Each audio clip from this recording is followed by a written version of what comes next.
Magandang araw sa lahat.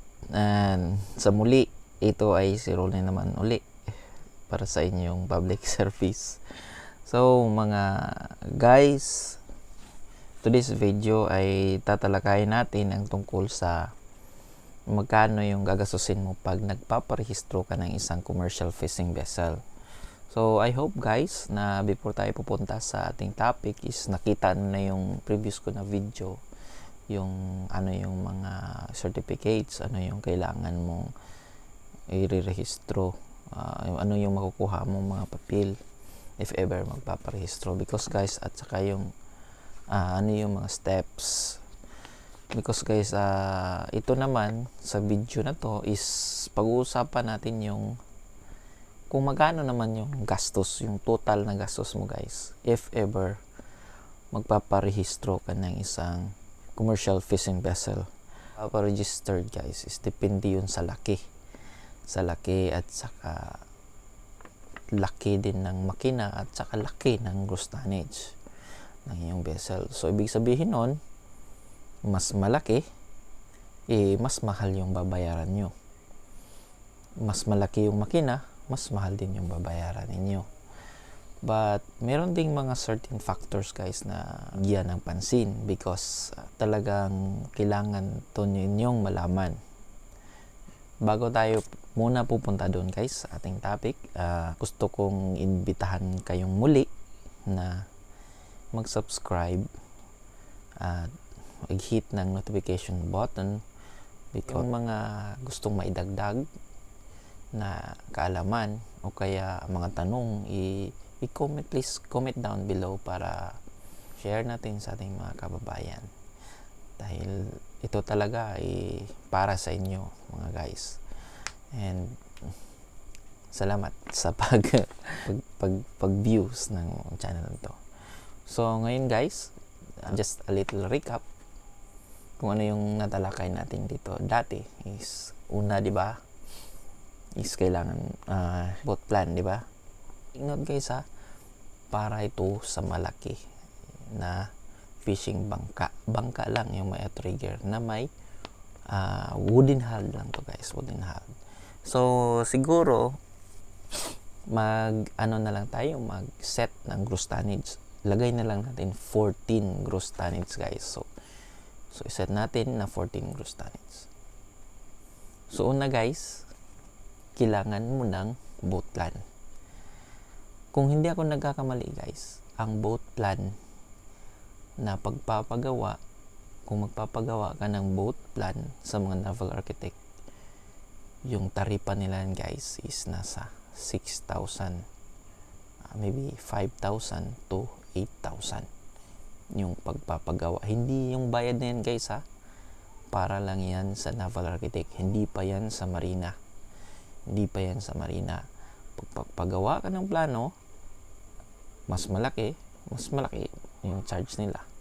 Pero kung maliit lang guys, minsan sa marina is di na nire-require nila yung mga boat plan talaga na pirmado ng naval architect. Sometimes nire-require nila is yung sketch plan na blueprint din. Kaso lang guys, sa topic na to, because 14 gross tonnage yun, kailangan mo talaga ng naval architect. So guys, ang presyo nun is 5,000 to 8,000 sa pagkakaalam ko para sa pirma ng naval architect at saka yung blueprint. So makuha mo 3 copies ng blueprint yun guys, 3 copies ng blueprint, because yun yung ibibigay ng license na architect dun sa labas hindi pa to sa marina. Yun yung i-require sa ni marina para sa plans approval, 3 copies ng blueprint, dahil magiging nun guys, yung isang copy nun is para sa records ng marina, at saka yung dalawa is supposed to be yung isa is owner's copy. So, marina copy, owner's copy, at yung isa is supposed to be dala-dala mo yun sa iyong bangka. Kaya dapat 3 copies. So, 3 copies bibigay sa inyo. Yun yung presyo, 5,000 to 8,000. Siguro kung makatawad kayo guys, kung bibigay sa inyo ng 4K or dito, mas okay yun. Kasi mas ano yun. Try nyo lang kausapin kasi ano pa naman private ano yan private naval architect, just like sa mga ano guys, just like sa mga civil engineers o electrical engineers na gumagawa ng plano o mga architect sa building. So pag naval architect, sila yung gumagawa ng plano para sa ating mga bangka, mga vapor, sa ating mga barko. So pag naval architect, yun yung price nila guys. So the next guys is yung plans approval. So dito magbabayad ka kay Marina. Dala-dala mo na yung 3 copies ng blueprint ng iyong boat plan, papaproban mo na kay Marina. So yung charge nun guys is depende sa ilang section ng drawing, kasi i-review yun ni naval architect din ni Marina para kung in accordance ba ito sa rules of construction ni Marina. So mostly para sa 14 gross tonnage is meron niyang 4 na sections o 5 kadalasan dyan or 4. So kadalasan dyan ginabayaran para sa plans approval is 640. Nasa 640 guys. So yung next step mo naman guys is ay ang yung siguro yung authority to construct guys, hindi muna natin siya itatouch. Mamaya ko na siya ibibigay sa inyo because ang magbabayad nun is yung builder. So dito muna tayo sa plans approval. Diretso muna tayo sa survey fee, kasi pag nagpapagawa ka na ng ongoing na yung pagpapagawa ng yung vessel, kasi upload na yung plano mo at saka meron ka ng authority to construct, so ongoing yung pagpapagawa ng bangka mo, pupuntahan yun ni Marina para sukatin yung barko at saka i-determine bangka at saka i-determine yung mga ships particulars. Babayad kayo ngayon ng admeasurement fee o kaya survey fee. So yung bayad nun guys is depende yun sa layo ng boat yard mo kung saan nakalagay yung vessel. So more or less guys, yung babayaran mo nun pag malayo, pag nag-exist ka sa 25 km radius is 50 kilometers yun per kilometer. So dyan medyo lalaki guys pag malayo yung location ng vessel mo. Pero sa ngayon, pag sa ano naman guys, within 25 km radius, ang babayaran mo lang doon is 600 pesos. So 600 lang guys. And for the meantime, siguro dahil sa medyo pandemic is dahil ang mga naval architect ay hindi talaga nagta-travel, yung mga marina engineers, yung charge ng nila noon is 600.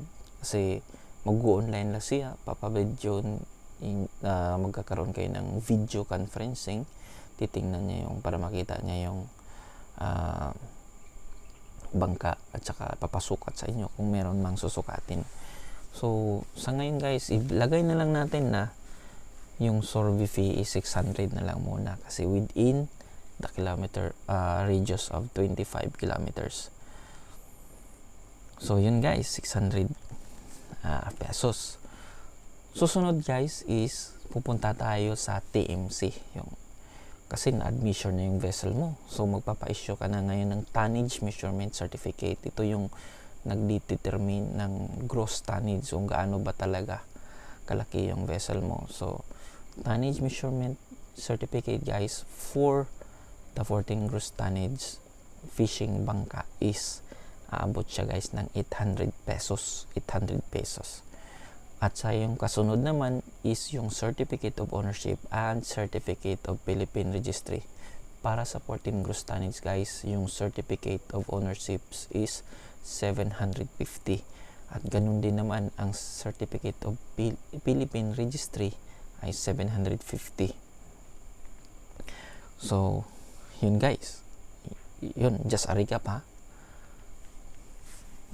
Hindi ko muna i-include yung sa labas, yung sa naval architect na 5 to 8K. So diretso tayo sa plans approval.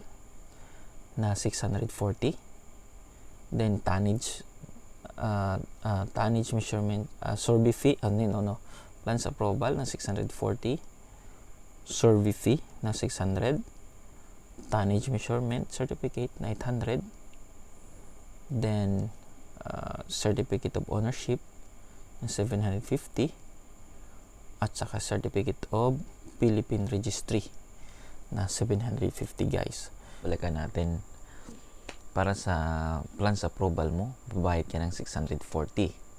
And then, para sa tonnage measurement certificate, babayad ka naman ng 800. At saka sa survey fee, at saka measurement fee, is nasa 600 po yun. Depende kung dalawang beses silang mag-measure, at isang beses mag-measure, at isang beses din mag-survey. So, that is 600. And then, para sa Certificate of Philippine Registry, ay 750. And for the issuance naman ng Certificate of Ownership is 750. So, ang total niyan guys is around 4,180. So, take note guys, yun pa lang sa Marina yun lang yun. Yun yung babayaran ninyo sa Marina. But, sa Marina to guys sa Marina lang to. Yun yung babayaran ninyo. But guys, kung i-include natin, isasama natin yung sa third party, yung sa papagawan nyo ng plano, yung charge nun is 5,000 to 8,000. So, ilagay natin 8,000 yung boat plan. At saka yung builders guys, yung gagawa, papanday ng pambot ninyo, yung motor bangka, is magbabayad din yun ng authority to construct. Yung authority to construct guys, yung bayad nun is 12,400. So, 8,000 plus 12,400 is magkano yun guys? Plus 4,180 na babayaran ninyo sa Marina, aabot yun ng 24,580. So, medyo malaki guys. Medyo malaki, pero ganun talaga kasi doon kayo napapamahal doon sa pagpagawa ng plano at saka yung sa authority to construct kasi nga 12,400 yun guys at saka 8,000.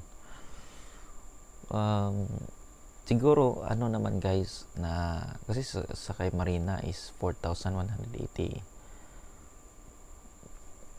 Medyo malaki guys pero okay lang din naman kasi yung 14 gross tonnage yun na bangka guys, na bangka, yung vessel nyo na 14 gross tonnage is, yung halaga niyan is aabot din ng milyon diba guys?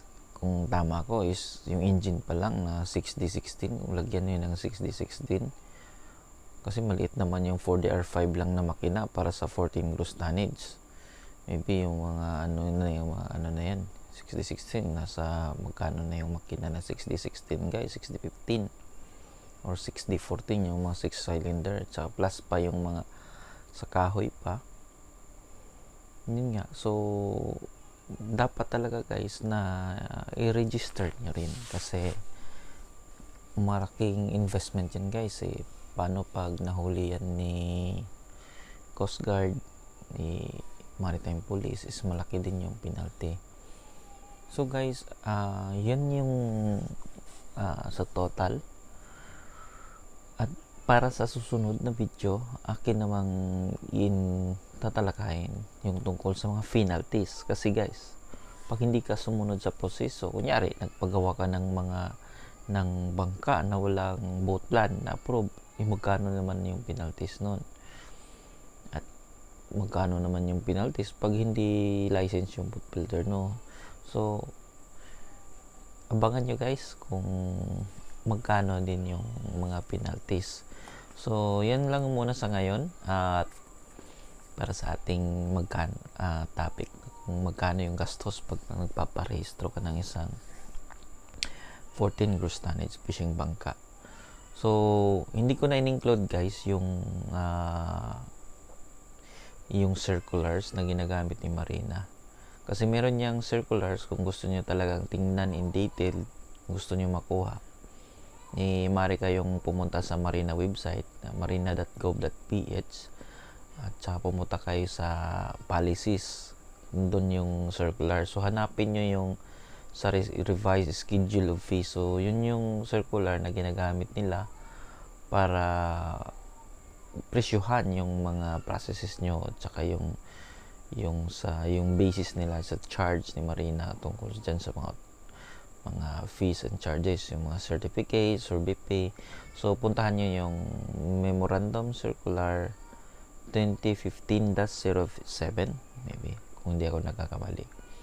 So available naman yan guys sa website. So hindi ko na siya iniisa-isa para sa bawat fees kasi lalong haba yung video natin guys. So I hope na sana na may natutunan kayo at kung may questions kayo guys, comment down below and sasagot natin kung ano man yung tanong ninyo. So thank you so much and bye bye.